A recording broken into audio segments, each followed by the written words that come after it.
The gates to heaven on earth have often been the football field for Berks head coach Paul Limongi. It's been that way since a young age, when he became a football player growing up in Youngstown, Ohio. It's always been a love of mine, even since I was a little kid. I've played it all my life and watched it all my life and just fascinated with all aspects of it. And as he aged, his interest never wavered. When the clock hit zeros on his playing days, he became a coach. He started in Ohio, then became the defensive lineman coach at Millard West. And for the past 13 years, he's been the head coach at Burke. He is this program. He's the face of this program. Effort and toughness define his reputation. And oh yeah, being one fiery dude. He's a yeller, and there was times where we'd be in a comfortable game, and I would play with him a little bit. I would just start screaming, holding. He would just start screaming at the ref, holding, even though didn't even see anybody holding. We were just kind of messing with him at times. And his players hear it sometimes too. Oh yeah, everyone, of course, yeah. But all that yelling is just tough love for a team he calls his second family.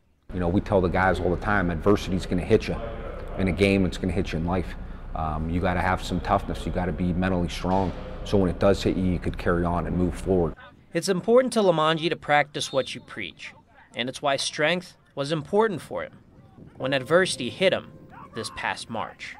It was like a punch in the stomach. I couldn't believe it. His tonsils had been bothering him. He went to an ear, nose, and throat doctor for examination. He popped my mouth open. He looked in it for about 3 seconds, and he said, "I think you got a tumor on your tonsil," and it kind of just blew me out of the water. Diagnosed with tonsil cancer, Limongi was confident he'd overcome it, but thoughts of death and faith creeped into the back of his mind. I felt like I've lived a good life, that when that day comes that I will be going to heaven, and that makes things a little easier, but it doesn't escape the fact that I don't want to do it now. I have a lot to live for and a lot of things to get done, so I'm going to fight like heck. So he fought, undergoing 7 weeks of chemotherapy and radiation. His health forced him away from his team, benching him during the off-season.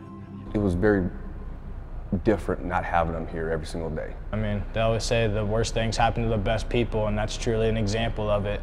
It's like a stab in the back. I mean, practice without him is just, I don't know, it's just that feeling that something's missing all the time. But cancer wouldn't keep a family this close separated. I would FaceTime him when we were conditioning, and his voice had changed, and he wasn't outside much, so he was pretty pale, but he just had that look in his eyes when we FaceTimed him, and just how happy he got. It was everything. Yeah, it kept me going. Next to my family and friends, the football team is what gave me the strength to keep fighting, to keep going. After treatment, he gained his strength back over time and returned to the team in July. And over the summer, he eased back into a normal routine. Then 2 weeks ago, a phone call from his doctor, about to tell Limongi about one of the biggest wins of the head coach's life. And the doctor actually called me Thursday afternoon as I was driving to practice and told me that I was cancer-free.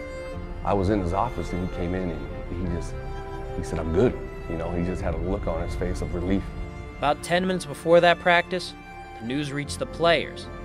Coach beat tonsil cancer. We spread the word as quick as we could, and we were just so wow, he made it. We're all so happy. They lined up on their own and they welcomed their coach back.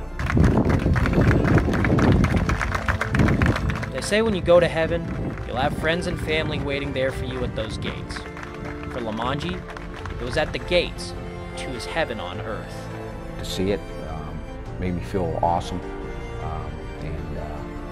they're just a team that is truly together and unified. Surrounded by a team that loves him. I think that was the biggest smile I've ever had on my face. I mean, I couldn't wait to see him and tell him congratulations, that I love him. And he loves them back. When you see him almost every single day, you're going to get close to him. And, it's truly a family here, and it's very special.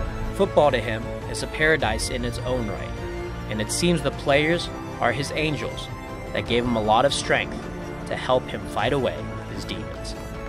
Karthik Venkatraman, OSI.